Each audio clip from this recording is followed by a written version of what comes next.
লেবুতলা পার্কে আজকে আমরা জন্মাষ্টমীর প্রোগ্রাম করছি। আর এই প্রোগ্রামটা basically is the joy of giving. We want to give happiness and joy to everybody, to all the underprivileged and to all the privileged also.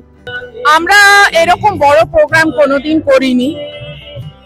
R Janmashtami programme আমি 10 জন 12 জন নিয়ে 7-10 বছর আগে শুরু করেছিলাম বাচ্চাদের আনন্দ দেওয়ার। এটা এখন সবে একটা শেপ নিয়ে ফুটে উঠেছে। আমরা জেনারেলি এডুকেশন আর হেলথ নিয়ে কাজ করি।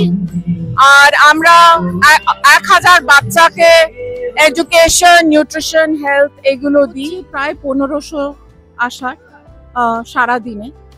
তো ওইভাবে খাওয়া দাওয়া সব অ্যারেঞ্জ হয়েছে। আমরা 3000-এর জন্য 3000 লোকেদের জন্য আমরা খাওয়া দাওয়া অ্যারেঞ্জ করেছি। We are very grateful. অনেক স্পন্সর্স অ্যান্ড ডোনার্স সামনে এসে আমাদের এই ছোট্ট প্রোগ্রামটাকে সাকসেসফুল করছে। রূপলেখা সিনহা রয়, ফাউন্ডার, মেম্বার, লোটাস রেসিপি।